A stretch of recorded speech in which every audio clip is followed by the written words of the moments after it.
Okay, it's recording. Hi, good to see you. Yeah. Usual. Oh, this is.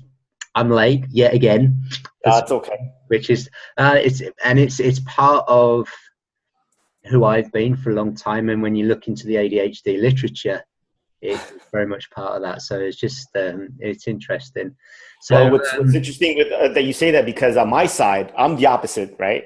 mhm, You probably it's like for me, it's like you have to be there on time. You meet your obligations. You have to that level of stress. I think I've changed that. You have to like leave some room for for unexpected items or unexpected events. So yeah, you got to give yourself some room. So I've learned to do that. I can't like book everything back to back the way I used to be, yeah, and that's very kind much of so. learning from you as well. I have to like a little bit kind of like take it easy. Excellent. Cool. So this is Free the Hunter, episode 2. So this is a good start, and within about 8 or 9 days of the last one. So I That's right. reckon we can average a week to every 10 days. That'd be pretty cool. Sounds good. So I'd like to thank those from the last time who've subscribed to the YouTube channel and passed comments. Thanks for the help and the support. And once again, thanks to Aldo. So yeah, we this week I wanted to. One of the things I was wanting to do maybe is document my journey through this as well. Hmm. Um, and which, and whilst I'm very smiley at the moment, isn't always this smiley when I'm going through it. And there were a couple of things, and I'd written notes somewhere about this, about what I wanted to mention. So if you can bear with me 2 secs. Hmm. Yes. Okay. Cool. Um, I've lost you. So there we go. One of the things we mentioned, well, my personal living circumstances at the moment, I'm homeless, so I'm sort of sofa surfing, and I wanted to thank all the people that have helped me, um, and that this actually, I mean, this is part of everyday life, but it is possibly more important for the ADHD person. I've got to think that the hunter type, I want to call it the hunter type because I hate the disorder thing, but it's like it's having a support network. There are certain things that we seem not to do very well in the current day environment. One of mine is paperwork, record keeping, books, doing appointments, form filling. All of those types of things are just like the ultimate tedium. And even though I have the intellectual capability to do these things, I've got a business degree. I've been a business consultant. It's like it just seems at times that they're nigh on impossible to do. Right. A couple of weeks ago, I had the opportunity to. Well, a friend has bought a couple of flats which need renovating, and she said, "Well, I could stay in them. They're not great to live in at the moment, and they're in a fairly rough area." I turned up on the first night, and all the windows have been smashed in. The house has been, Mm. the flat had been vacant for quite a while, and a lot of the kids were there. They were claiming they hadn't done it, and I also didn't want to go upsetting the kids, seeing as I could be staying there for a little bit, possibly. But it was apparent a lot of these kids had ADHD. We got chatting, and 2 or 3 of them were in special measures schools here. The reason I wanted to talk about this, not so much the ADHD side of things, is but how we judge other people, because this is a big thing for ADHD, is how we are judged. Now, the people on this street is full of drugs, kids that are out all day, late at night, stuff like that. The adults seem to be, a large number of them seem to be unemployed. The language is very colourful, shall we say. Hmm. And on the second night, I had to call the police out 2 nights running for smashed windows and stuff like that, and all whilst I'd been out. One of the mothers approached me, and this was probably about 11 o'clock at night, and her son had been chatting with me the night before, and she came and approached me quite stern and so, my son came home with a ring and some aftershave last night, and he said, "You gave it to him." And I was just like, "Whoa." So I'm not quite sure what's going on here. And so, well, I didn't, but the, you know, 2 or 3 of the kids here, they saw some of the rubbish bags and asked if they could take one of them to have a look through it, and they're rubbish bags. So I thought, yeah, fine. They're not my rubbish, but if there was something in there, oh, well and good, that might have been it. And then she started saying, well, I didn't trust my son anyway because he's always lying. I'm going to give him a good kick in, blah, blah, sort of thing. And I said, well, you know, don't give him, don't, you know, all the time with me, he was really cool. He was really friendly. He was polite, respectful. So please don't give him a kicking on my part. You know, he, you know, it was very pleasant talking to him for the half hour or so.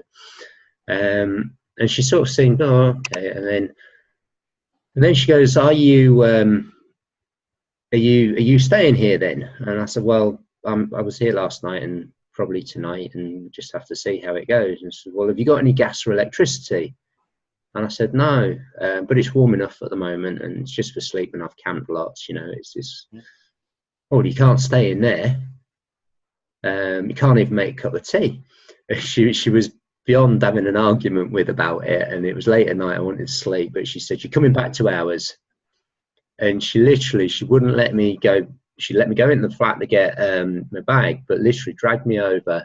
So introduces me to her husband and the 4 kids who I've already met, and said, right, you're staying here tonight. All right. The reason I want to tell this story is because in times past, I wouldn't, you know, I'd maybe not have want to go near the street or whatever, and might have had judgments about the people on the street. And I know for certain that many of my friends and my family and people I know would have judgments about those type of people. Yeah, they're on benefits, they've got kids, they swear, they drink, they smoke, probably more than your general person does. But they were willing to take a stranger in off the street because they didn't consider the living circumstance for that night was appropriate for them, and that they would rather come and look after them, put them in some warm, give them a warm drink and stuff like that. And that really touched me. It was like, and it was just another sign. I mean, there are plenty of people who could give me a room that I know, not that I would expect this. And a couple have, you know, let me in and stuff. But, you know, the majority of people I know, it's like, oh, you know, whatever we can do to help. Total strangers almost forced me to come and stay with them for the night. So I just... What is that to you? What does that do to you from a mindset perspective? Is it that you're also learning as well? Like maybe you also judge other people? Yeah, totally. Okay. You know, and it is... There's an old saying, don't judge a book by the cover. And I think we are all guilty at some stage or the other, even though some of us might like to think we're not. And I was guilty of that, and I probably still will be guilty in certain situations. But it was just a really pleasant reminder that there is humanity in everyone, regardless of what we think about them. So I wanted to say that. The other thing as well is a lot of I went to an ADHD support group.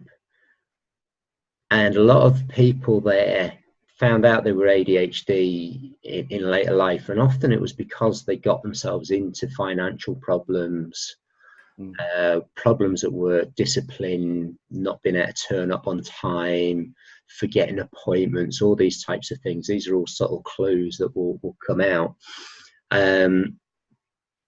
But through the benefits office at the moment, I've had my financial struggles, and one of the big issues for me is actually just sitting down and filling in the bloody form. It's like, there's all this detail. It's like, it's going to take forever to get that together, this, that, and the other. And the benefits office have put me in touch with an organisation called Christians Against Poverty. And I've now been able to sign up with them, and they have a big insolvency department. So as long as you can provide them the paperwork, they will then take everything else over for you and do it all. Phone your creditors, sort out the debts, etc. Blah blah blah, and they're there. And then you get a personal contact who will then support you in, you know, learning to read budget and all of this type of stuff. So afterwards, they don't just take you through the bankruptcy, they will help you learn better financial habits. So I'll put a link in the show notes for this, because I think this from what I've seen in my brief foray into ADHD, in terms of the actual reality of living it and finding out how people find out as adults that they're ADHD, financial difficulty is a big one. And we're just not very good at managing our finances. Credit cards are a nightmare because you don't think you're spending money. You can't be bothered to check your balance. Likewise with bank accounts and stuff. So it's just, oh yeah, I want that. Boom, get it. And that.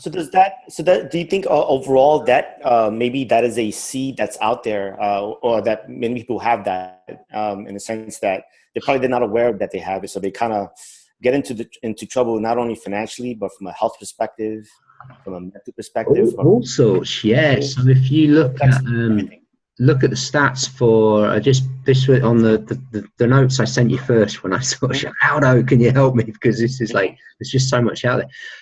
In terms of formally diagnosed people, they reckon the population's running about 5%, and this is there's a report, a study out there that suggests that 5.29% is this number of people in the world that have got ADHD. It's not as straightforward as that, and that's another podcast, I think. But in the UK, certainly around 5% diagnosed. In the prison population, I've seen figures from 15 to 25%. Addicts, again, 15, 20+% of addicts are ADHD. In my first chapter, I wrote about how I started forging my dad's signature on my detention slips. Well, yeah, that's the beginning of petty criminal behaviour. And so it's very easy for me to see, without the right support, the right value systems in place for the individuals, that it's very easy for these people to slip the wrong side, especially as we'll explore. The environment that we live in today does not suit the ADHD or hunter type personality and their skill set, and this is why it gets shown as a disorder. So yeah, again, hopefully something we'll explore in more detail. But I just wanted to put that out there. Christians Against Poverty, they deal specifically with employed people or unemployed. They don't deal with self-employed, but apparently there is another charity that deals with self-employed people. So I'll try and find that out. But for those of you, whether you're ADHD or not, you know, if you're in financial difficulty, there are people out there who can help you. So yeah, that was just off the cuff stuff that's happened. Right. And that's based where? Is that based where in your location? Well, apparently Christians in Poverty, it's a UK, sorry, so this is a UK charity. So I'm guessing there will be other charities in different countries. So yeah, for those of you who don't know, Aldo lives in New York. That's probably why he was asking that question. Yeah. No, the reason I ask is because not only for that, but it's also it'd be great to have kind of like, it would be incredible if there would have been like a kind of like a global directory, right? I don't know if that exists. And then this charity will be part of that list. And then someone could just look up New York City or LA, wherever, and then just find a group of. Yeah, exactly. And maybe that's something on the Free the Hunter website, certainly in terms of resources. These will be things that I want to put on there for the ADHD person, but obviously that's something to look. I mean, I'll take a look on my side. I'll take a look at my side. It's something that we can start adding, to the I guess the website or the database that we're working on. Yeah, very much so. Okay.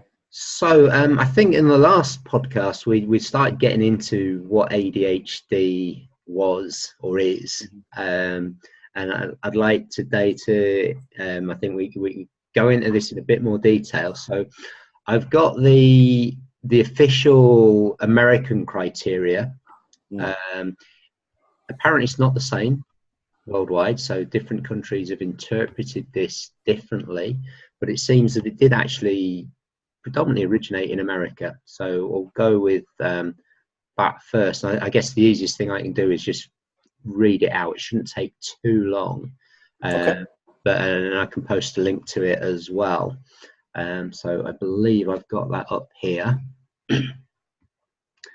So this comes from what's in short term known as DSM-5.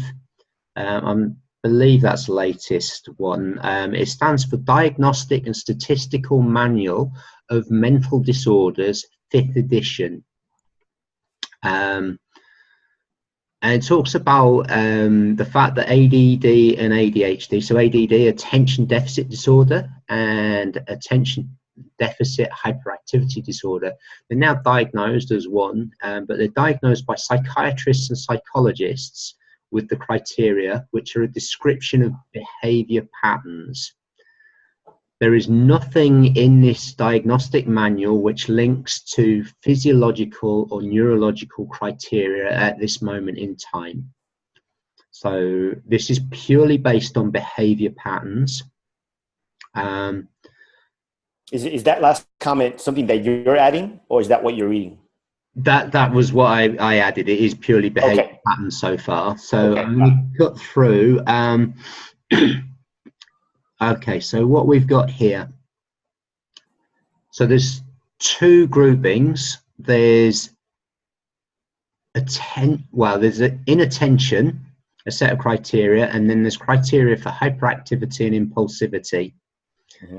And what they say is that either from group 1, the inattention, or from group 1 and group 2, the hyperactivity and impulsivity, you have to, from group 1, at least 6 of the following symptoms of inattention have persisted for at least 6 months to a degree that negatively impacts directly on social and academic / occupational activities and is inconsistent with developmental level.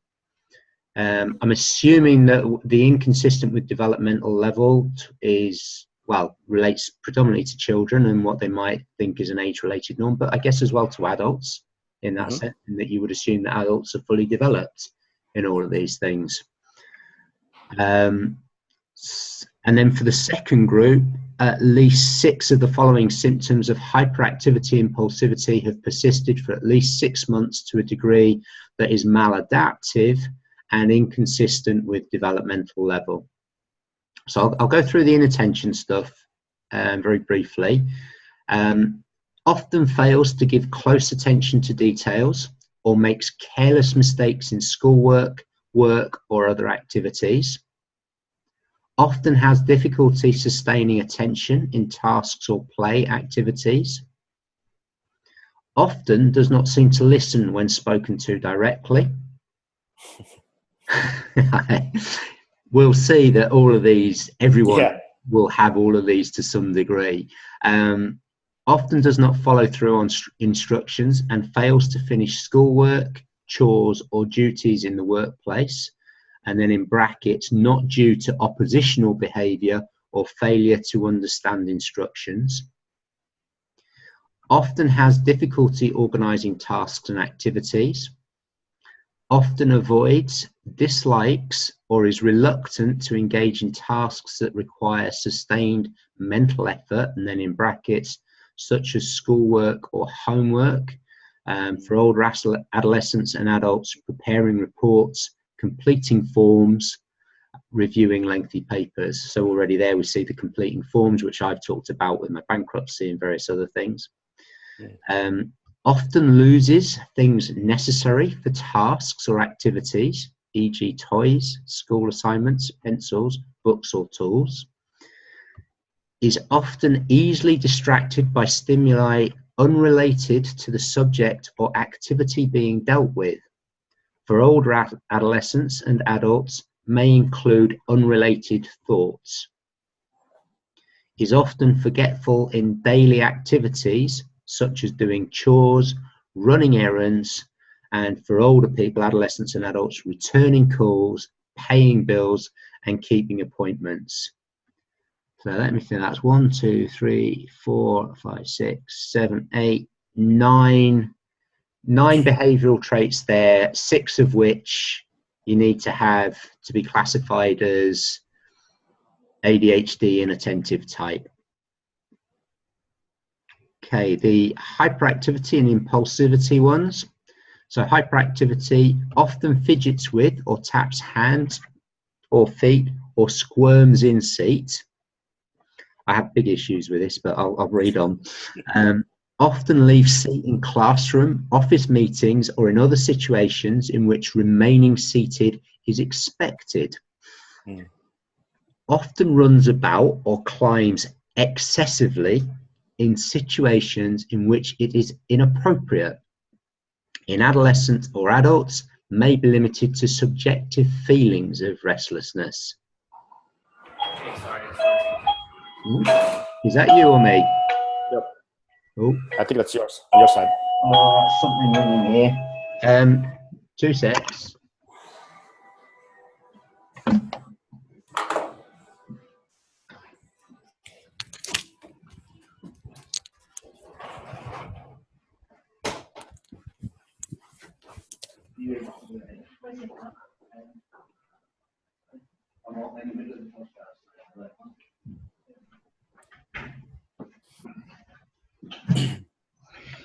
Hey, sorry, I'm at a friend's house and she's just returned. So, well, it's funny you did that happened because at the same time someone opened the door here. right. I thought it was like, how did that work? Synchronicity, hey? Brilliant. Yeah. Okay, so we got to often runs about or climbs excessively in situations in which it is inappropriate. In adolescents or adults, may be limited to subjective feelings of restlessness. Often has difficulty playing or engaging in leisure activities quietly. Is often on the go, in inverted speech marks, or often acts as if driven by a motor. Often talks excessively. Don't say a thing, Aldo, about me, okay? I know about that one. Impulsivity. Often blurts out an answer before a question has been completed, or completes people's sentences and cannot wait for their turn in conversation. Often has difficulty awaiting turn, full stop. Often interrupts or often interrupts or intrudes on others, and then in brackets, e.g. butts into conversations, games or activities. May start using other people's things without asking or receiving permission. For adolescents and adults, may intrude into or take over what others are doing. So those are all the criteria, and it was basically 6 from each group. As I say, they're the American criteria. The British criteria is worded slightly differently, but along same lines, and I'll post links to both of those. Interesting, you laughed. Why did you laugh, Aldo? Well, I mean, one is like, I can't imagine, I mean, you look at society, anyone around you, I think, you know, based on that criteria, you know, maybe like 75% of the people, you know, have this. And I don't know, you know, this weekend I spent some time with my son, and we were, actually, I brought him here. We were practicing piano, and I was watching him, and you know, I'm interviewing him, right? I did like kind of like a little YouTube video just for fun, so he can watch himself. And you had to see how he's jumping up and down, and he's smiling, and I'm asking a simple question, and he just can't stay still. I'm not saying he has that, but I'm thinking like, you know, and there's other examples as well where, you know, just kids are just like running around, fidgeting, jumping up and down, just because they've been doing homework for like 2 hours, right? So they have all this energy.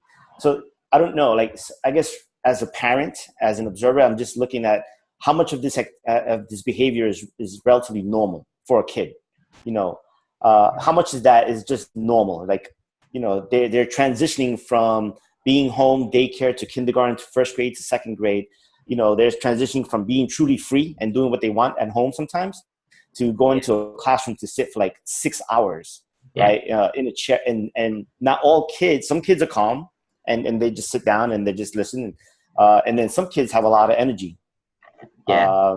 The ones that don't have that much energy, but they just listen through, and they'll, you know, because that's actually what they like, you know, they'll be, you know, kind of like marked as kind of like normal kids. And then the ones that are just jumping around, a lot of energy, can't stay still, they want, you know, they'll be like, well, misbehavior, right? And then they'll be sent to the principal's office, and then and then just the list goes on. It's like, okay, this is a problem kid.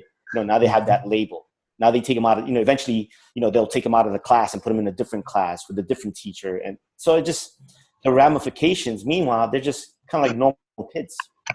Yeah, exactly. And there is a book, I believe, again, I'll put the link. I was looking at it in Amazon, childhood as a disorder, which is basically saying just that is, I mean, I'm going to go back to these things, and there were several words in there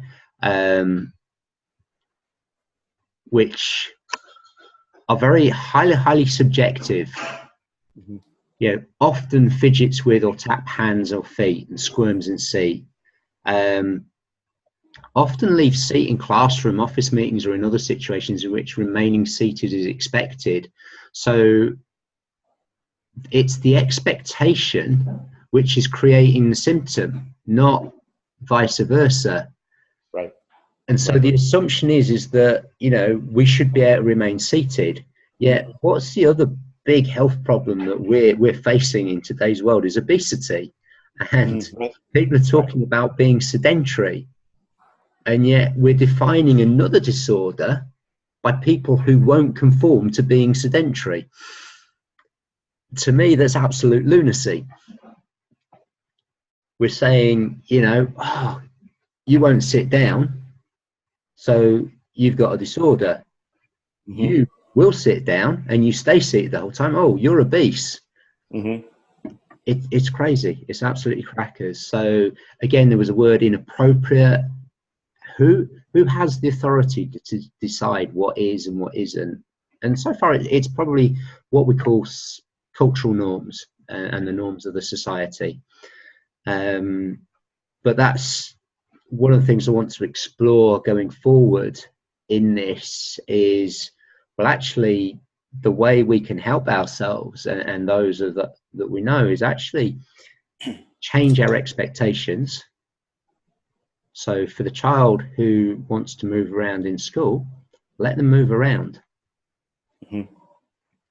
If it's people in the meetings, we know that sitting is bad for your back, bad for your health, bad for calorie expenditure, whichever way you want to look at it. Seating generally is getting a bad rap these days. So give people the opportunity to do something different. Have standing meetings, have walking meetings, let people stand or sit. It's not difficult. Are these things a distraction? Possibly. Can we get better at dealing with distractions? Yeah. We don't have to give somebody a disorder for it. Now, some people are going to turn around and say to me, and I do understand this, that there are levels of this. And as you said, yeah, probably 75% of people you know exhibit those traits. And I think the key line here was, this is where, because these are all normal behaviors, but the key is here is these symptoms have persisted for at least 6 months to a degree that negatively impacts directly on social and academic occupational activities and is inconsistent with developmental level. Now, again, it's fairly ambiguous. I mean, you could still have, you know, let's say a child that may have it, but if they, you know, but if they're, you know, their scores are up, right? If they're at the top of the class, but they still misbehave, then what? So does that? Well, that was my thing. You know, one of the reasons I don't think I got picked up was I got pretty much A grades all through school until A level, but I never did any homework. The clue was possibly the fact that I for some reason really struggled to do homework, so much so that I ended up forging my dad's signature on all my detention slips. But the teachers never talked to the school about to my parents about the homework. So there was never a link made. Things started falling off the carpet where I needed to do more homework and, you know, A levels and then university. And there was a much more self-discipline needed, and you don't have a consequence each day of going in. You know, university, you hand a set of exams at the end of a semester or an essay to hand in, but that's your whole course mark gone if you don't do it. But that will come later. In school, this is this expected behaviour, and this is the problem. Some children are really seem to be out there on the extremes, and my goddaughter is one of those. And they would attack and abuse. She would attack and abuse her mum, who's an adopted mother, shout and fight with her, be very restless. But you know, the life was again very sedentary. They didn't get out much. It was in school, then they had to stay inside. They didn't get out and about much, so the physicality is not there. And I think I've put this in my book about, there's a kid who knows that it doesn't want to sit down and it refuses to be told to be sat down. There's the kid who agrees and complies every day for the next 40 years of its life and has long-term health conditions because they have complied. But we don't give them a disorder. Right. Because we, all of us, put our health at risk through living day-to-day life and earning money and chasing status and material wealth. But we don't give these people a disorder. So you can look at all of these things from various perspectives, but without wanting to get too aggressive. To all you neuronormal people out there, is another lovely term that's getting bandied about. Neurodiversity and neuronormal, slightly less condescending than saying you got a disorder, but we're predominantly, I think what I need to be interested in, and I think what you're interested in, is how we can positively help people. Yeah, because one thing is, so I think you like the definition overall, and you're saying psychiatrists, psychologists are the ones that are going to be able to study someone and then be able to determine, well, out of these X amount of things, this person has 6 of these for the past 6 months, and then therefore classified as ADHD, right? So then and maybe, I think, so one is like to really understand that and get that part. And then the other thing is like, okay, now to see, as, does my child have it? Okay, maybe as a child it wasn't caught, but now it's developing it. Now he's a teen, he or she is a teen now. Or maybe I've lived my life all this time for the past 20, 30, 40 years. And now, like, it turns out all this time, I've had symptoms of it, but I managed it differently, or someone else was not able to manage it for me. It turns out now that I'm on my own, now it's growing, right? Yeah, exactly. So I think it starts small and it grows over time, or is it that it was, so what are the causes? Does it get worse over time? Is there anything to manage it down? So what I've seen so far in the research is that a lot of symptoms in the childhood, and typically the excessive movement and the defiance and stuff like that, often will decline with age. So you get better, and as we learn, I'm less impulsive than I used to be. I am far more diplomatic than I used to be. I have put my foot in it in so many situations in the past, and I do that less now. I still do it. I still inadvertently swear in front of children, which is part of what led to my business bust up. So there are lots of things like that happen. I'm still late for various things. So this is the problem for ADHD and actually getting a diagnosis, because I believe, whilst the name is not a nice name, actually getting the diagnosis or believing that you found something that may explain your behavior and why people get pissed off with you and why you get pissed off with other people as well, is helpful. Now I can look back at my life and I can say, okay, I don't have to compare myself against these other people because I've got a different skill set, and unfortunately I was led down a path which tried to work on a skill set I didn't have, and because of physiological reasons, it's really, really difficult for me to build. But there are other skill sets which the neuronormal people, for instance, will have equal difficulty in developing because they're not physiologically designed to do those things. And this is the whole point, is that we need all of these different people with these different skills to be able to work and collaborate as a society. regarding diagnosis, it seems both, I don't know about in America, in the UK, getting both a childhood diagnosis and an adult diagnosis is extremely difficult. Incredibly long waiting lists. Schools don't want to put the children through for it because it means them spending money which they have in a budget, but it means them spending it, and they don't want to do that, it seems. Anecdotally, that's what I've heard at any rate. And so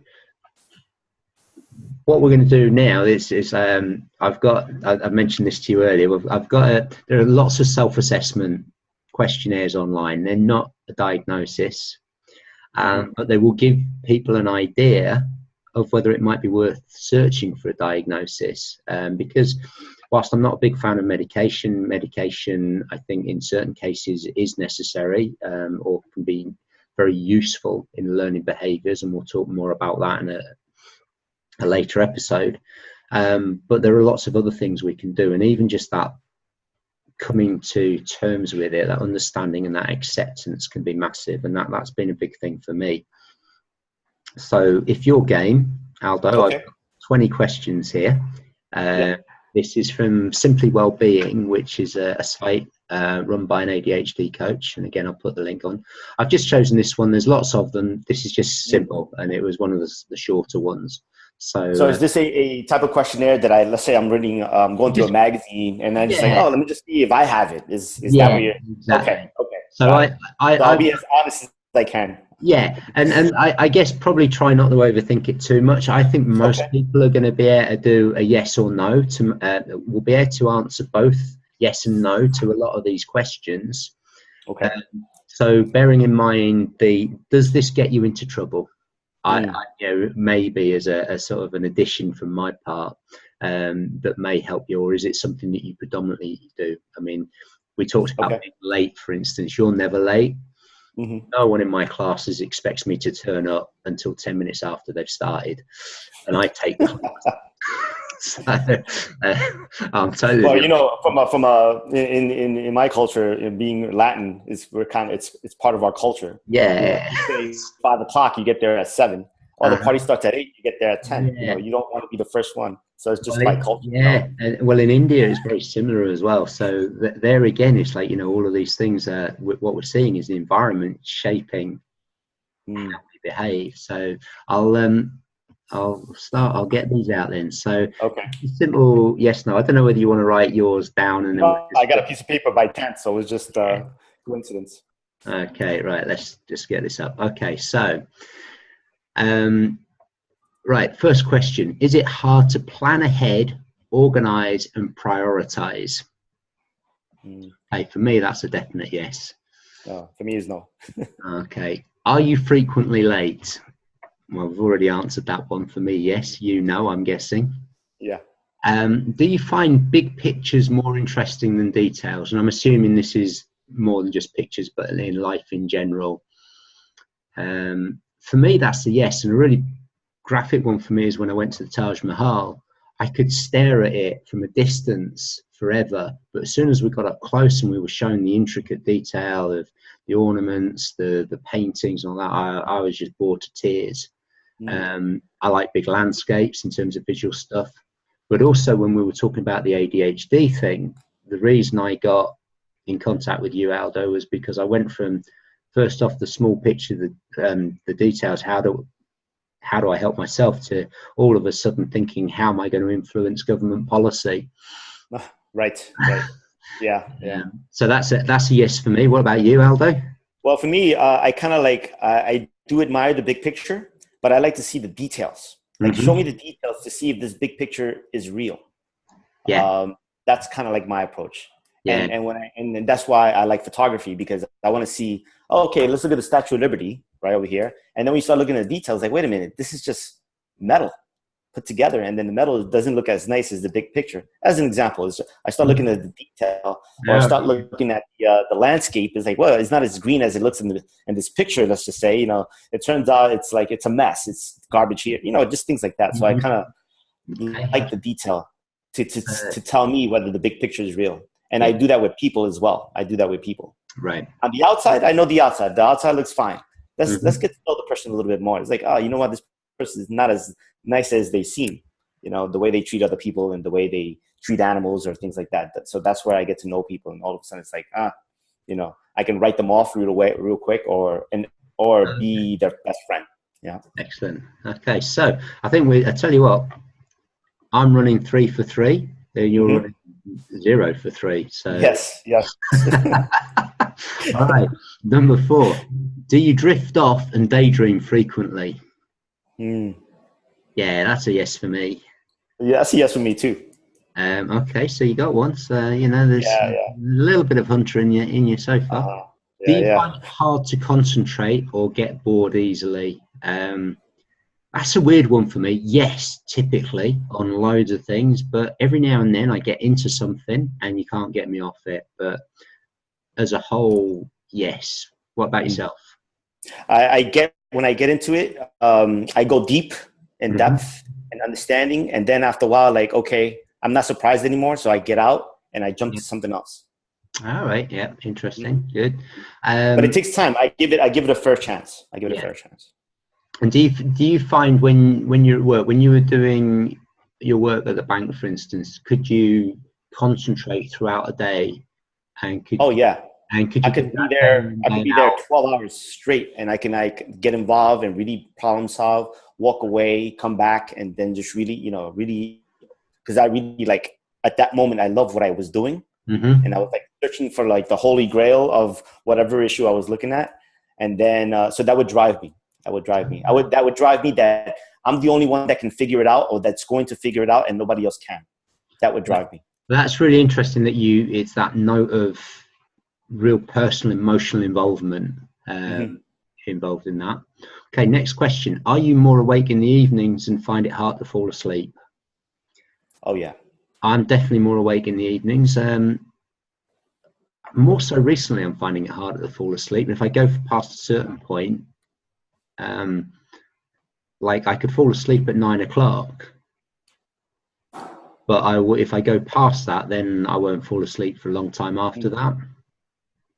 I could fall asleep at 2 and wake up at 4 with the same energy of trying to figure something out or trying to get something. Yeah. And I'll stay up with coffee, which is not a good thing in the long run. But a lot of this, kind of like what we were talking about before, is much more how much of our behavior is influenced or kind of sometimes offset by, chemicals. Yeah, and environment, light at night, TVs, box sets, all sorts of things like that. So yeah, there's also, I think there's a lot of confounding factors on all of this stuff, and that's part of what I want to get into at some stage. But okay, next question. Is blurting or saying what's on your mind without thinking an issue for you? It has been for me. I'm a bit better now, and I'm making a very concerted effort since, a few people have told me a few home truths. So I am registering that more now. What about yourself? It's no.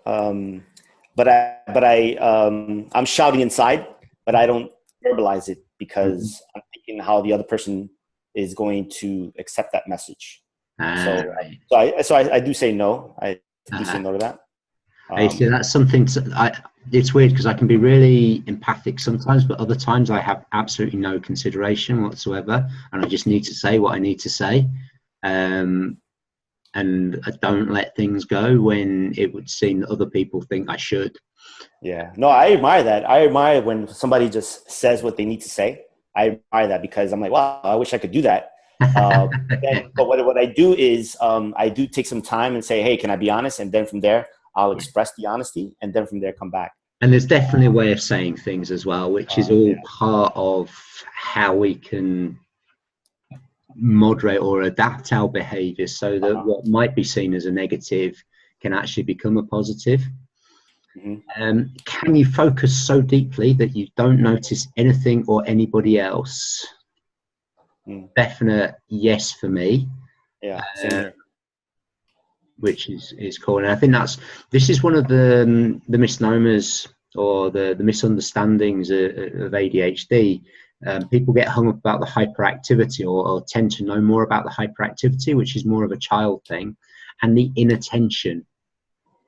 that typically that people focus. So I don't mean to use focus all the time, but that we focus on the inability to focus on dull things. So, you know, you've given your homework, you've got that spreadsheet or that report to write, and the ADHD person will be the person who's unable to focus on that. But I want to put here, the writer, if they're not interested, because the flip side of that is that we can actually hyperfocus. And that's the real thing, is that we can actually zoom in on something and be so consumed by it that nothing else matters. Well, I mean, now that you say that, if I'm not interested, I can't focus on it. Mm-hmm. I won't be. I'll do it. I would have to push myself to do it. Yeah. And after a while, it'll just catch up. It'll catch up, and just like, so it just depends on how interested I am. Mm-hmm. I guess an interesting thing comes about then, like for me, it was like I'd probably be the person who, unless I'm in the work situation with people around me and stuff, that I would just sack it off. So if I'm at home, and this is a big problem for me when I'm on my own, is that I don't do the things that I need to do. Which is... Yeah, I mean, it's my previous role at work. There's some things it's like, why are we even doing this? Like, what's the point of doing it? What is there's some things that you need to do, right? And they just knock that out. But this new thing, what's the real purpose, right? That's one thing. The other thing is like at home, like IKEA furniture, right? Not that I want to say anything about it. It's like, it's just so much work, to do a TV stand. I just don't have the patience. So I don't know if that's normal, but I think for me personally, it's just like the death of me. I just can't do it. So well, I don't know that. And then there's the question that always comes with that: are you an instructions man, or you're a man that just does it without the instructions? Oh yeah, that's. I need to look at the picture. Yeah, do you have bits left over at the end? Okay, so next question. What are you? Are you running sort of half and half here at the moment? Half and half, yeah. And I'm pretty much full on. I think I've got a yes to everything so far. Do you never get round to certain important activities, paperwork, tidying, planning? Well, that's a massive yes for me. I've had my bankruptcy on the go for 2 or 3 months now. And I'm waiting till the 30th of November, and I've got an appointment with Christians Against Poverty to help me go through it. Right. This is the bane of my life. My tax returns, interestingly, I have always managed to get in on time, but it started off the first year I had to do one. It was like 2 days of absolute purgatory, and my email system had crashed, and that's where I filed all my Amazon receipts. So I had to go onto Amazon and try and get everyone on. If it wasn't on Amazon, it was on PayPal, ClickBank, sorry, all sorts of things. And it took me forever because I hadn't collated it as I went along. I did actually learn from those, and I got a bit better each year after that at doing it. But tidying, well, those who know me know what I'm like. So, and planning, well, again, yeah, pretty shit. What about you? Well, for me, for important things such as taxes, you would think like a business administrator, that I would be 100% on top of it. That's something I dislike doing. It's just ever since I was a kid, it was just for some reason, it was just something that's completely negative for me. Yep.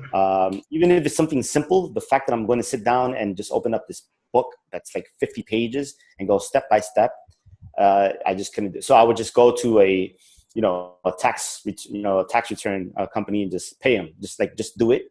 And I don't even want to know about it. Just tell me to sign, and that's it. Yeah. I just want to get this thing out of the way. But this wait that I have from the beginning of the year to, at least here in the States, April 15, it's like, I need to do it. I need to do it. I need to do it. And I just don't want to do it. So I don't know. That's why as I talk to you sometimes and you tell me these things, I'm like, but like I do, I don't know whether it's just, normal for people to think like this on paperwork. But when it comes to paper, I just don't want to do it. Yeah. And I guess the difference is that the people who will get labeled with the disorder are potentially the people like myself or others who actually just, they they get to the stage where they're getting fined for doing it, for instance. So with a tax return, actually I haven't managed to be fined for that so far, but I got away with my buy-to-let house. I kept all the records and everything, but I just never registered it because I just never got around to it, and the tax office caught up with me. But we had a long conversation. They looked at all the records and eventually said fine. With this, I have credit card statements. The number of overdraft fees I pay or have paid in the past because I haven't checked my bank account, for instance, to see if there's enough money in when something goes out, or paying a bill on time, that type of thing. So I do struggle with that side of things, whereas my ex-wife, she had this nice neat filing box, everything got done, everything got paid on time. If she had a report to do, which there was 6 weeks to do it, she would start 6 weeks before. I would start the night before. I was very efficient when I. Well, I mean, could you imagine, like, so I mean, if we're talking about these things, right? So imagine like a college application, like for my daughter. When I looked at it online, it's just a nightmare, right? Just actually saw that there's this taxes, and there's a lot of other things that are really, like healthcare here in the U.S. to like apply for, simple Obama. If you have any symptoms of ADHD, it's just, you're never going to get started. And it's something that you need, right? You need to go to school. You need to apply for that job. It's just not going to happen. It's not. Yeah. They're not. Those are quite big questions there, or assumptions that you need to go to school and you need to get a job and all of that. And that's something I want to talk about later. But just in the meantime, but for me, that is a typical difference between say a hunter type and the farmer type, say normal and ADHD, is that the farmer types are very accepting of current society and how it is, and it's like, this is life, this is how we get on with it. So the typical thought is you need to go to school, you need to get a qualification, and then the better your qualifications are, the better job you can get, etc., etc. The different people, this was on Facebook, this stirred up quite a fuss. I saw a documentary on our Channel 4 the other day, and it was called Feral Families, and I thought the name was rather uncomplimentary. But it was about families that had decided not to put their kids through the school system, which I didn't realize. I knew you could homeschool, and I didn't realize how straightforward it was. It's not illegal. You just deregister from the national school system, and you may get assessed in some way, but you have to show that you are educating them in some way. So there are different ways. And again, something to look forward to. This is, if you've got a kid in this situation, one of the things we'll look at in the future episodes is, what are the alternatives? Homeschooling. If you've got the money, the different types of school. I know in America there are 2 or 3 different types of school that may be suitable. Same here in Britain. You look at Finland, they don't even send their kids to school until 7. And in a lot of places, they're already getting homework by that age. So there are a lot of alternatives out there. Hopefully we will be able to point out and get people looking at. Yep. All right, next question. Do you sometimes feel driven by a motor, or conversely feel stuck and unable to take action? That, for me, is a given. Yes, big yes. Now I feel like I'm driven like a motor, and if you let me, I will just carry on talking, because I am so passionate and interested about this subject. And it's hilarious. I've noticed this now on the phone with my mum, and it has definitely got worse. When my mum phones me up and she's telling me anything about herself and her friends, I'm just totally switched off. And she knows at the other end. She says, "Oh, you're reading that computer again, aren't you, Michael?" No, I'm not even doing that. I'm just holding the phone here, thinking, God, this is like waiting for the treacle. But then she'll get on to say, "Oh, so what have you been doing? How's your work at Crisis and all this, and how's that the podcast going?" And then my brain lights up, Right. And then I Right. can't stop talking, and I could be on the phone for another hour or two. Right. It comes across as incredibly selfish, Mm-hmm. and if you want to think of it in those terms, yes, it is. In that sense, it's like it's what interests me. Mm. So it is, yeah. That's and Yeah. that unable to take action. Yeah, there are times I just like, oh, I don't want to get out of bed. Yeah. I can't think about what I'm doing. I can't even take the first step. For me, it's no. It's definitely no. I take action all the time. Yeah. I just do it. There's a lot of things that I could improve on. Yeah. Um, and I see that as I get older, so this is one thing. That's what I was asking you before about how, does this thing change? I think my action before was just instant. Now it's much more, I think about it, prioritize it. Just because I guess in life I was relatively unbalanced, work-life balance. I was all into work.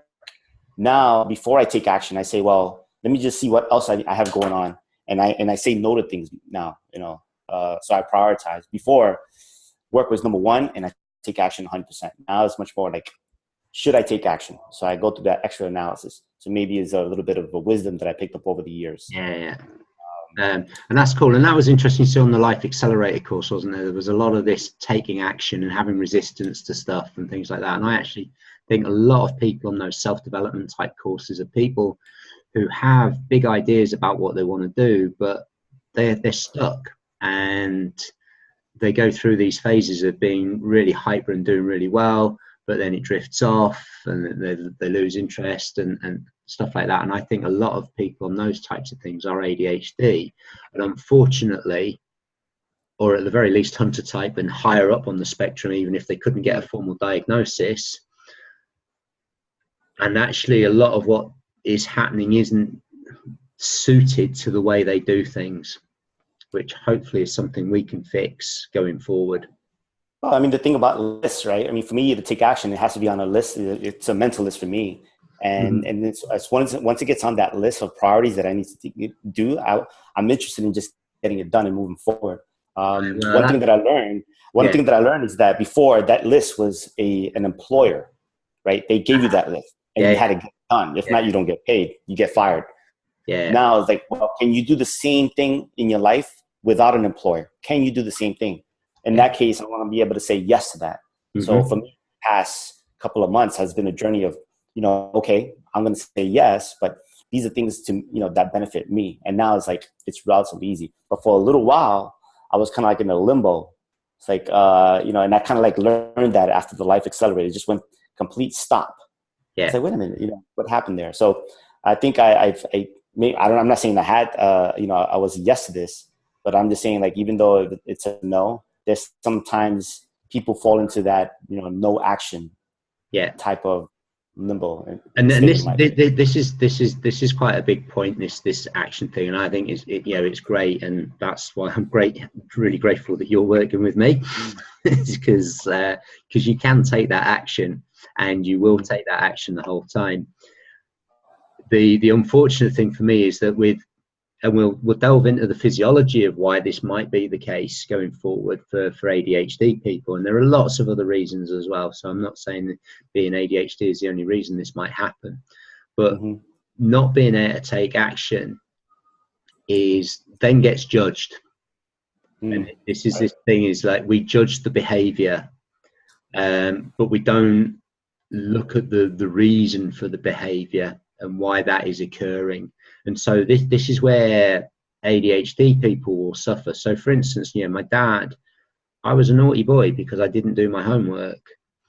The kids in school are always getting told off with this. They can't sit down. They may be disrupting other people. And there's some really interesting things that can talk about in terms of why they might be doing that. But the easiest thing in the world is to say they're just badly behaved. But my question to anyone who thinks that is, why would anyone be badly behaved when they get punished for it? It's like you get shouted at, you get punished, you lose, you get restricted on what you can do. A lot of kids will get grounded. They'll be restricted from playing with their friends and stuff like that. it's not a great thing to do. So why would you do it? And that's the question which isn't being explored properly, I think. And maybe just because it's a lack of knowledge and it's social conditioning is by a lot of parents and a lot of schools is my kid's just badly behaved. Right. I mean, one thing I remember before becoming a parent at a young age, I read this book on, how to be a dad. And one of the things that they mentioned in the book was little kids, as they get older, they want to do things on their own. So they'll pick up that half-gallon milk or gallon milk, and even though it's too heavy and you as an adult know that it's too heavy, but they're going to try to put that milk in the bowl because they're trying to, because they think they're grown up already. And then they try it and then they drop it. And then all the milk is all over the floor. So the initial reaction for most parents is, right, they scream at the kid, "What are you doing? I told you not to do this and this and this and that." Meanwhile, the kid was trying to achieve something they've never done. They've seen their parents do something and they think that they're grown enough now to actually do it. Now they make a mistake and they get screamed at, punished at. So they're going forward, they're going to be scared to ever try anything again. Yeah. You've hit a big thing there, So overall, it's like things like that now, as like by learning about it, now it's like, okay, let me just see if my son or daughter can actually, put that milk in the bowl. And if they do it, you celebrate it. And if they don't do it, you say, "Don't worry, it's an accident. Try again later. This is the best way you should do it." You encourage it. You clean up the mess, no big deal. Yeah. So I think this is what the benefit of this program is, for anyone that's watching. So what this is for me is to be able to change your expectations. Especially if you're dealing with somebody who has ADHD or behaves in a way that, even if they're not been formally diagnosed, is to actually understand, kids will mimic adults or older kids, and they will try things and they'll want to try things, and that's how they learn. And the skill of putting that milk in the bowl can only be developed by doing it. Right. So to castigate or to punish a child for trying what is its basically its genetic drive, its biological drive, its survival drive, to be able to do what it sees other people doing, and then, like you say, you're punishing it. And a lot of it comes, I think, because of the stresses of today's society. Often you've got two working parents, you don't have the time, you've come home a lot of stress, you might have financial pressures, relationship pressures, job pressures. And I think often this behavior is this is the thing that tips you over the edge. So I don't want to have a pop at any parents who've done any of these things, because one, I would be going against my ethos of trying to understand what everyone is going through. But these are things to think about in terms of, rather than say your child is badly behaved, let's look behind it. Let's see what's going on. Cool. Let's move on to the next one, because I'm conscious of time here, so let's try and drive through these a bit quicker. Are you very intuitive, empathetic, creative, and unconventional thinker? For myself, I didn't used to think I was creative, but then the solutions I came up with for my cancer, I've been told I'm a very unconventional thinker. And actually, a lot of my research that I do is not a process-based research. It is intuitive. Like, a word will strike me and I'll Google it, or a phrase, I'll read a phrase in a book and I want to Google that, and then see where that leads me. So in that sense, the research I do for my health and well-being, the ADHD, the cancer and everything is much more intuitive rather than a process-based, right? Let's go through this list of things here systematically and research each one, then go through the next thing, blah, blah, blah. I will jump here, there, everywhere. Yourself? Yeah, I'm 100% yes on that. Cool. And developing it more these days. Yeah. Do you often act impulsively and react quickly without properly reflecting? Well, if the number of books I bought off Amazon is to go anytime, and if you look at the times I often do it, yes. It's often at ridiculously late hours at night. I'm a no on that one. But I used to be addicted to books. I used to go to Barnes & Noble. I used to buy stuff. And audiobooks, I kind of do the same. Well, not anymore. I kind of very conscious of it. Like this whole, I kind of once a month, I discipline myself. But if not, I'm because I'm so eager to get information, or to learn something, I get into it. So it's easy these days to click and buy. Yeah. So Well, everything's made easier these days. I know, which is dangerous, which is another reason. The impact on and especially so for the ADHD person. And again, we'll explore that in more detail later. But these types of things, money today and spending money, is the way they're making it so easy is a real big problem. Right, next question. Have you been called or felt you are lazy?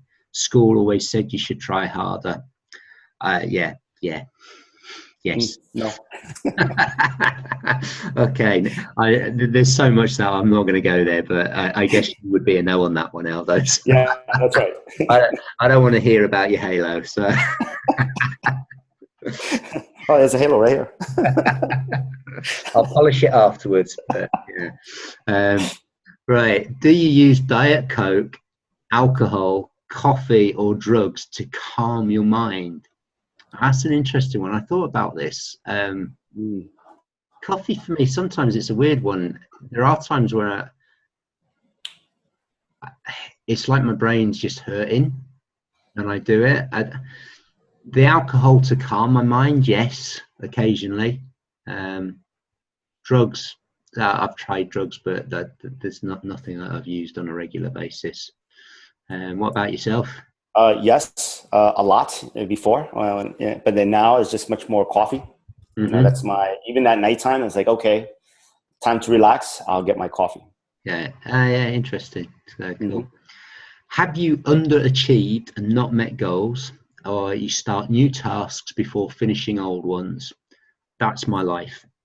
In that sentence, if you talk to my dad, a lot of my friends that I was at university, I would say the majority of them, and they've said this to me and my parents, Mike's underachieved, he's not met his potential. My ex-wife, that was one of the things, oh Mike, you've done this before, you started this, you've gone on to the next thing, but you didn't finish the last one. Christ, can't you just pick one thing and go with it? Right. Well, for me, it's I've achieved, sometimes overachieve, career-wise, but underachieve on the things that I've always wanted to do. So now I'm actually doing the opposite. That I want to do. I'm taking care of those things, and basically taking care of me. Yeah. So then when you look at it from a career perspective, I'm underachieving. It's like, oh, wait a minute, so what's going on here? So for me, I'm overachieving for the things that I want to do. And this is a big thing going forward with this sort of program that we're looking to put together, or this way of looking at life, especially for those with the ADHD, is like, how do you measure your worth in life, and where does your self-esteem come from and stuff like that? And we live in typically in an achievement-based society. I think there are issues with that, and we talk about mindfulness a lot, is coming into Western culture now, and that's about being in the now and much less about achievement. It's being used by Western society to try and boost achievement, funnily enough, but the society and the philosophy it came from was not about achievement. It was about just being present in life. So yeah, that's a big topic going forward, because it makes a big difference. I used to compare myself against a lot of my friends who, like yourself, have been very career successful. They've been CEOs, managing directors of big global blue chips, internet startups, all these types of things. And I would compare myself to them the whole time. But I'm realizing now that I've got a different mindset, a different skill set, and I actually have a different way. I can be happy more often than they are, it would seem, a lot of the time. The way I look at it is that stuff already now that eventually they're going to have to figure it out. Yeah, and I see that, and you will see that in your forays into health and fitness. I can't understand why people don't look after health and fitness. I am beginning to understand. I do understand the physiology of it and the psychological aspect, but to me, this idea of being able to sit down your whole life, because of the career aspects of it, without taking into account your body and what you're actually feeling, and this is two opposite ends of the extreme, is living by your feelings and your emotions only. Right. At the opposite end is living by your rational thoughts only. Mm-hmm. And for me, there's a balance somewhere in the middle. And hopefully, you know, it's like, how can we help people make the most of these and find the right balance for themselves? Are you easily distracted and drift off while reading or in conversation? Well, as I said, in a conversation with my mum, depending on what it is, most definitely.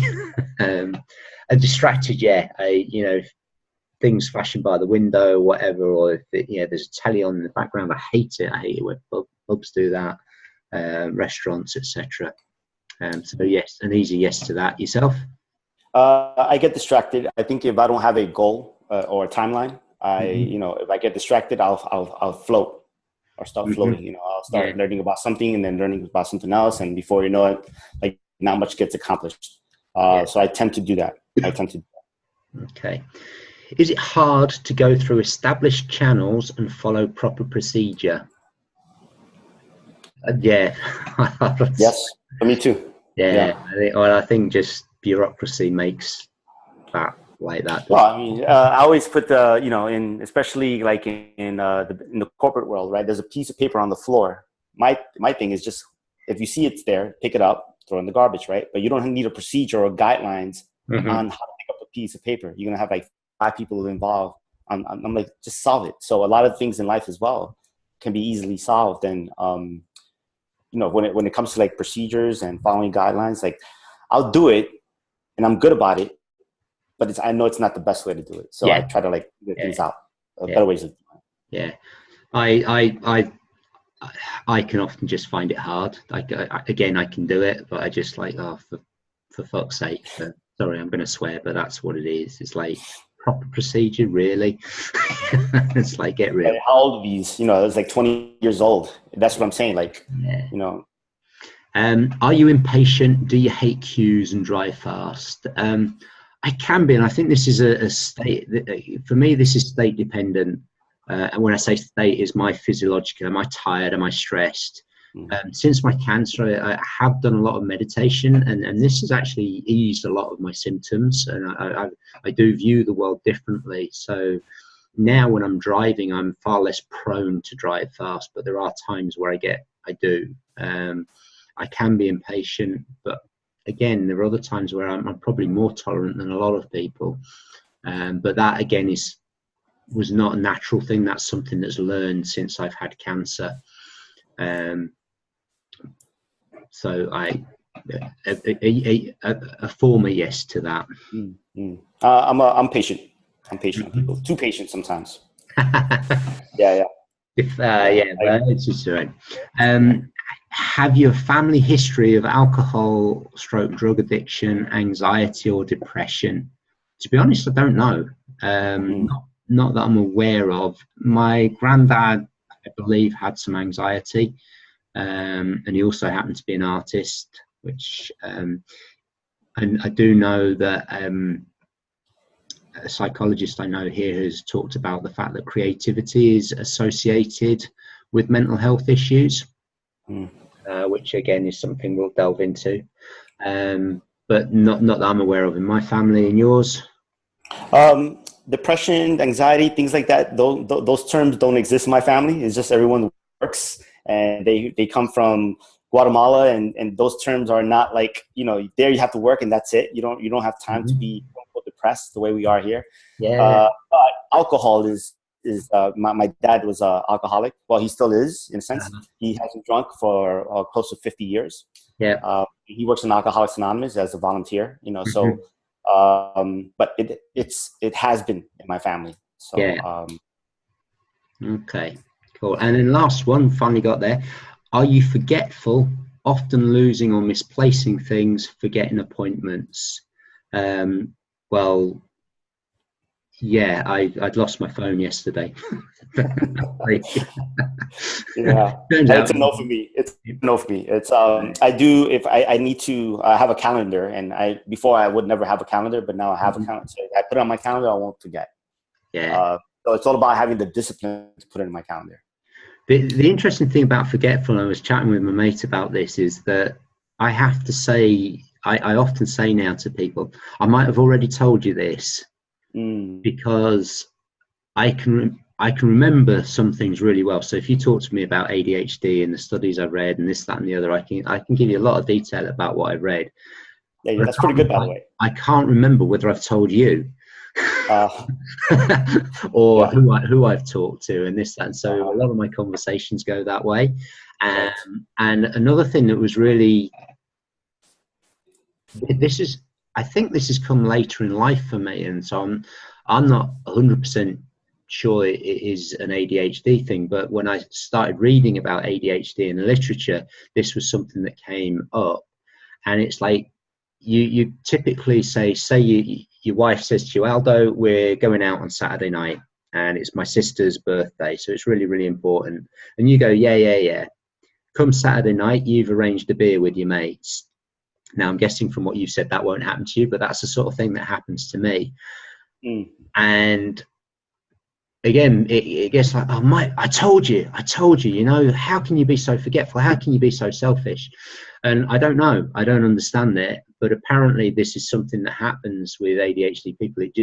The executive functions, working memory, does not operate to the same sort of levels that it would do in what we're calling neuronormal people. Well, the way you're describing it, I guess I would have to say yes, in a sense, because I do forget things. Like there'll be a lot of information. As an example, Halloween, right? All these parties are happening, and I'm like, yes, okay, I will go to that, but I haven't written anything down in my calendar. Yeah. But when it comes out, and before you know it, the week is coming, and then it's like I got like 3 parties to go to, and I'm like, oh man, but I had all these things I needed to get done, and now I can't get it done. Yeah. And then I'll go, but it's in reality like I got all these other things I really got to do. Yeah. So I run into those situations, which is why I try to like once I commit, once it's in my calendar, it's done. It's gonna happen. Yeah. So and that's the interesting thing. You see, for me, it can go in the calendar, and that doesn't give any great guarantee of whether it'll happen or not, because I've got to remember to look at the calendar. Okay. And I went through this phase when I was doing my personal training, is that if I had a regular slot for a client, like say I saw him Tuesday and Thursday, that'd be fine, and that's in there. And then a client would tell me, oh, Mike, next week I can't do Thursday. Right, okay, fine. Initially, it started off, I would just forget. I just thought I'd remember it, but I didn't. Right. And I'd be there on Thursday. Oh, he's not here. So I'd ring him. Don't you remember? I told you. Oh, yeah. So then what I would do, I got into that. I thought, okay, I need to put it in my diary. I need to say that he's not going. So the next time he cancels, or a different client cancelled, I'd just wipe it out and I would delete it. But then when it came to the day or another day, I'd be looking at my diary saying, oh, he's not in on Thursday. Did he tell me that he wasn't coming in, or is that me just not putting it in, or whatever? Oh, okay. So then I had to like, okay, I actually have to write in cancelled.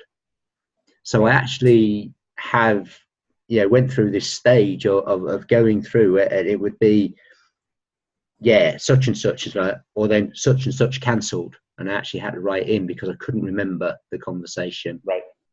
I think there are other things for me, but again, this is something that it does seem to be comes across in the literature a lot. But I think there are other confounding factors as well. I think there's information we're interested in, and my wife's sister's birthday is not something I'm interested in. So I'm quite happy to forget it, and I'm not going to spend energy remembering it. And I know that I will get reminded about it anyway. I think, based on what you're saying, I think, I'm the same way. I have to be interested in, and then I'll remember it. So there's like the word interest came about in many of these items. Yeah. You have to have really sincere interest. Yeah. And this is one of the things that came up on another blog I read, was this with the focus. It's not an inattention problem per se. It's like I can hyperfocus. I can really focus sometimes, but I can't decide when I'm going to focus. Mm-hmm. And that's the issue. So it's more of a dysregulation. Sometimes you can't focus, sometimes you can, and even sometimes when the interesting stuff there, you can't. So for people listening, it'd be interesting to hear your experiences of this. As I said, all of these behaviors, what makes this so difficult to judge as a disorder and why it's so difficult to get a diagnosis perhaps is because all of these behaviors happen with most people. So for instance, if you're tired, you're likely to be more forgetful. If you're stressed, you're likely to be more forgetful. We know there are several things that affect us. I think Wi-Fi will affect some people more than others, and that it adds confusion. I've actually heard that Wi-Fi got used as an interrogation technique by MI5 back in the 60s and 70s because it would subtly confuse the brain. So I know there are certain offices I've been in that I've come out of and I feel absolutely awful. So there's lots of things to explore here. I scored 19 out of 20 on that, Aldo. Yeah, no, I'm good. I definitely don't have it. Yeah, so yeah, no, it's high scores. Yeah, so I guess somewhere it's like half and half, but yeah, overall, I'm good. Yeah, I don't have. So what I want to look at here as well is this: do we have a ADHD, or I want to move away personally from this idea of having a disorder. It's like, what type of person am I? Am I a type of person where these behaviors that tend to happen? It's like, am I a hunter type? Am I the person who, in today's world, yeah, this happens and that happens and it's a bit of a pain? Or am I the type of person that, like yourself, you're like, right, it's in my calendar, I'm going to do it, I've got a job, and that's great. If we can start moving away slowly from the labels, I think certainly someone who believes I have ADHD or I am ADHD, it's very discouraging reading about the challenges I will face in life the whole time. There's very few people in the ADHD world, in terms of the psychologists, the psychiatrists, even the books that are out there, they all talk about the challenges you will have, the difficulties you will face. There are some that talk about your pluses, your positives, what you are good at, and how, and talk about directing you towards that. To that end, I just want to show you this book here, and there's a website of the same name. I came across this by Googling ADHD and nonviolent communication, which is something we'll go into in another episode, because I felt, because of the emotional, nonviolent communication deals a lot with emotions and needs, and understanding them, and I felt that was an important part. And ADHD people tend to be more emotionally biased and controlled. The way they run their lives is more on emotions rather than rational thought. I'm going to be working through this book. In fact, I am working through this book, so I hope I'll be able to relay some of my experiences with this. And they also have a great podcast, which is well worth listening to. Okay. So again, I'll put the links for that in the notes. We've been going, oh Christ, what, an hour and 15, an hour and 20, something like that. So I think maybe there's a good place to stop. If you've got anything else you want to mention? No, I think overall, I think this is a great way to communicate the message, right? I think the message that you just mentioned right now about the labeling of ADHD, I just think, like, once you really understand it, and I'm getting to understand it more and more, it's just a different way of thinking. And then therefore they can, with everything that's going on in business right now with disruption, right? Disrupting the auto industry, disrupting the retail industry. Yes. I look at like people such as yourself that, let's just say we call this a disorder, but you might bring a different approach to the table in terms of solving a problem. Yeah. So as a result, you no longer have a disorder, you just have a different approach. So that's what you have. It's just a different approach to living life, to thinking about things. And then therefore, in the end, what's the problem? Yeah. Right. There is no problem. Exactly. And I think if I was to look at Simon Sinek is a person who's had a big impact on my life over the last year. Start with why and all of that. He talks a lot about Microsoft and Apple, and Apple are known in some circles as their ability to disrupt current markets totally change, even markets that they weren't involved in before. Whereas Microsoft was known for, yeah, we put a PC on everyone's desk, and we gave certainty to people. Whereas Apple looked at, you know, we're not selling you an MP3 player with 5 gigabytes of hard drive, and, you know, Apple was selling you carrying around 1,000 songs in your pocket that you could listen to at any time. And they changed. Yeah, they've changed the direction of many industry, many areas in social life with that way of thinking. And for me, this is what I'd like to do here is like, yeah, let's look at ADHD differently. Let's look at the positives. What can we do, and how can we make our lives better? Predominantly without medication, but if medication is a necessity, then that's well and good, and there will be situations. But, you know, how do we make the most of ourselves, and how do we get on better with people who don't have it, and vice versa, and how can we be one big happy family? That's right. Cool. All right, so I'll get this up over the next day, hopefully, and with the notes. So anyone who, I know we've not got a massive audience at the moment, but we'll get there. But anyone who does watch this, any questions, please let us know. Any experiences you'd like to share. Do you think you may be, or have you been diagnosed? How did you find out? Because the more we build these stories, I found out because of someone else's story, which is why I want to share mine. Because if it hadn't have been for that person sharing their story, I might never have known and might never have got to this conclusion. And I would be sitting here beating myself up about my inability to fill in forms and the fact that I'm not CEO of Wonga or whatever. So yeah, share. This is all about sharing our experiences as well. Thanks a lot, Aldo, again. Thank you. And right. I'm sure... we'll be in touch. Thanks a lot, and have a great week, and I'll speak to you soon, Aldo. Take care. Sounds good. Take care. Free the Hunter. See you all soon. Cheers. Bye.